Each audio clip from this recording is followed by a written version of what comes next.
here in our ungulate area of Brookfield Zoo, and today we're doing something exciting. This is the first time this year that our Przewalski horses will get access to their pasture yard. Sometimes you'll notice as you're walking down this hoofed animal path that we have some yards that have a whole lot of just grass and not a lot of animals, and that's because we limit those animals' access to these yards so that the grass will grow. So we're going to go ahead and let these girls in for the first time and let you guys see the excitement. We'll see what they do. Rachel, you can open the gate. So they may be very excited or they may just hit grass and stop. So we'll see what they do.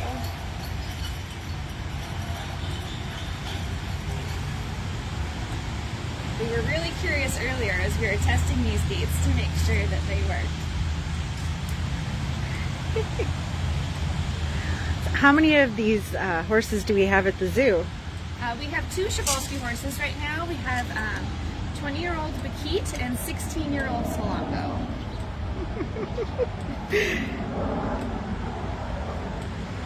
They have to remember how gates work. So here comes Solongo first, and Bakit's coming in after her.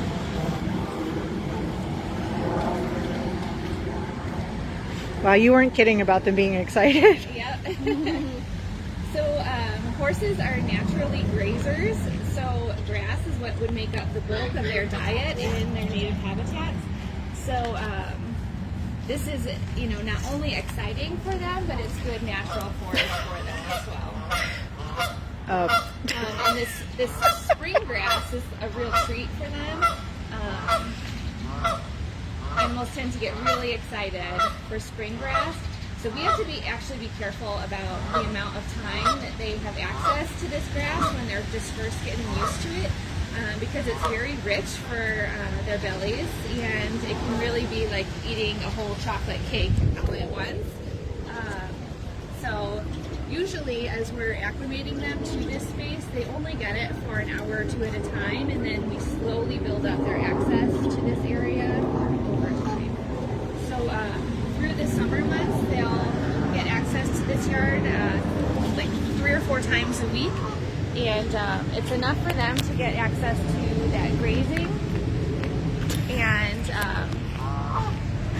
it's still enough that the grass can continue to grow. You'll notice in some of our other hoof stock yards there's no grass at all, and that's because they are grazers, and they nibble even just like the tiniest little stalks of grass out of their spaces. Carrie, are these animals endangered? Przewalski horses are endangered. At one point in time there was just a very, very small population. I think less than 20 animals left in a protected area. So all of the Przewalski horses that exist today are founded from those original animals. So we participate in a species survival program for this species, and the 2 girls that we have here are not part of the breeding population. They've been deemed to be unreproductive. So they're here with us at Brookfield Zoo as representatives of their species so that we can tell their story and get to share Przewalski horses with the people of Chicagoland.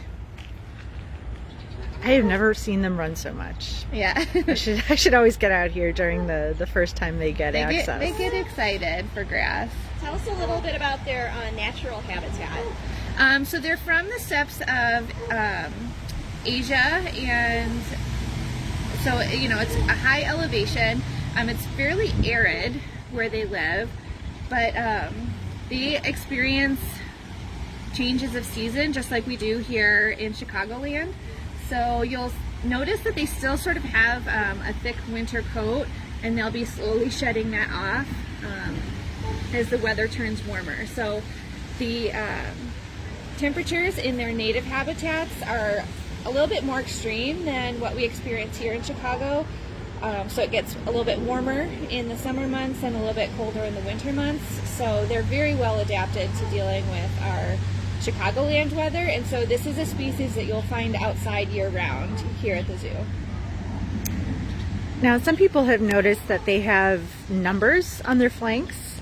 Can you tell us a little bit about that? Yeah, so both of those animals received those identifiers before they came here to Brookfield Zoo. So I mentioned that these particular horses are not part of the breeding population, but there are other facilities in this country that maintain large herds of Przewalski horses. So with only 2 animals, it's relatively easy for us to tell them apart just due to their just subtle differences in their physical attributes. But when you're maintaining large herds, it's much harder to do that. So that's a way for those institutions to identify individual animals.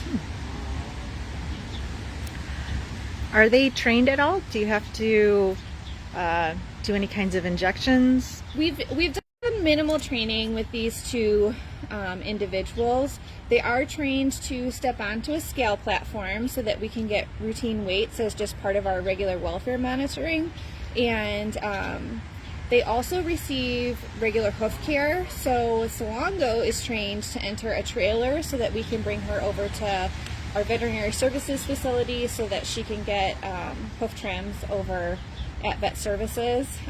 Bakit's been a lot more tricky to get into a trailer. She's refused our advances on training her into a trailer. So so she is just trained to enter our barn, and we do her procedures in our barn.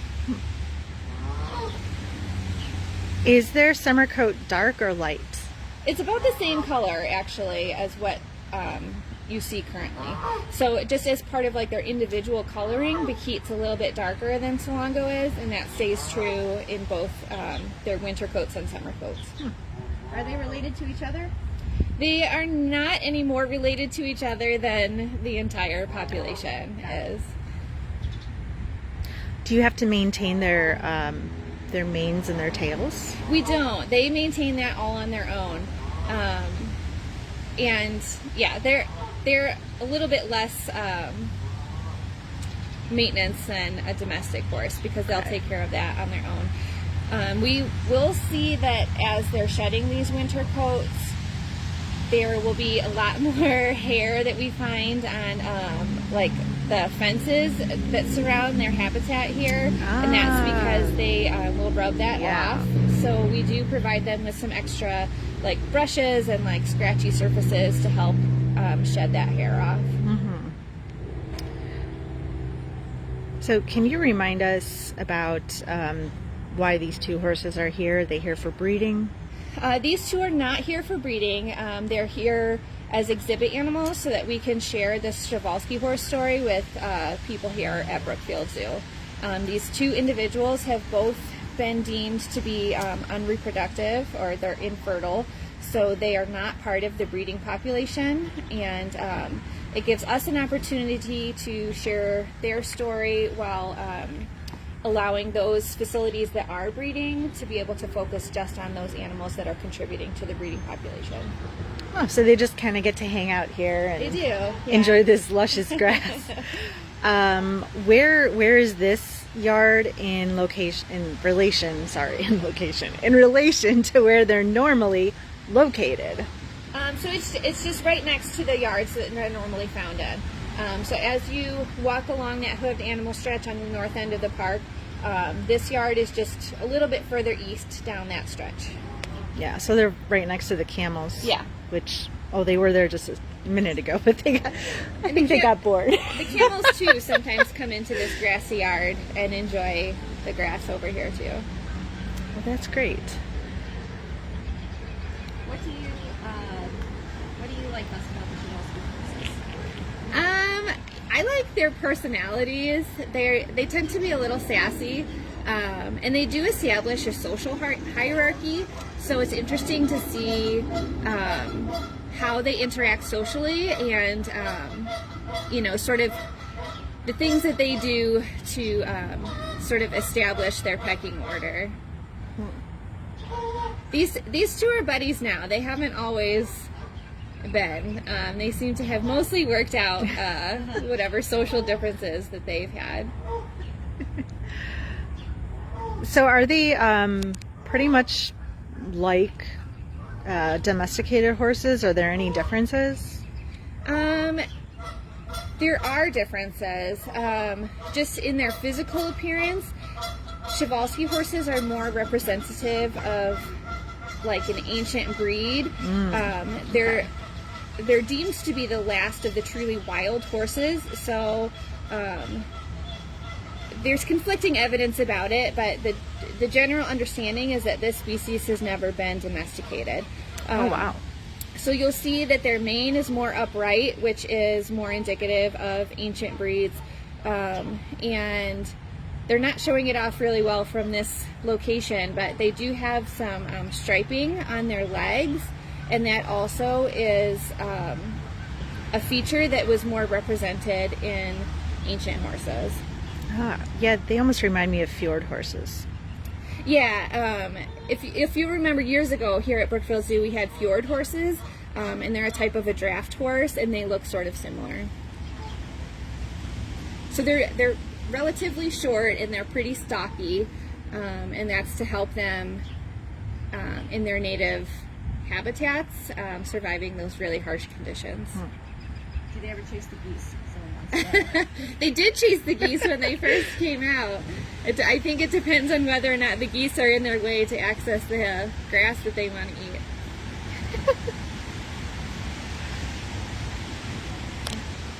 All right, anything else?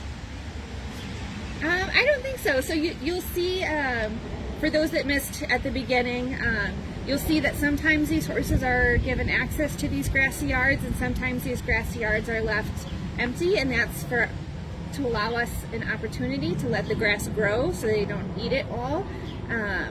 So you may or may not see them here in the grassy foraging yard, but now you'll understand why we have these spaces. Yeah, we don't just have empty spaces because we have nothing to put in them. Yeah. How many times a day would you let them out here?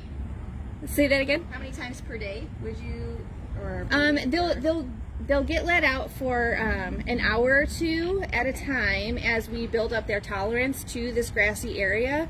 So the more time they spend in here, the longer that their digestive systems can handle that. So in the summer months, they'll be in these grassy yards 3 to 4 times a week for several hours at a time. got it. And can you repeat their names? Their names are Bakit, who is sort of in the back right now, and then Salongo is the lighter colored one who's closer to us, I guess.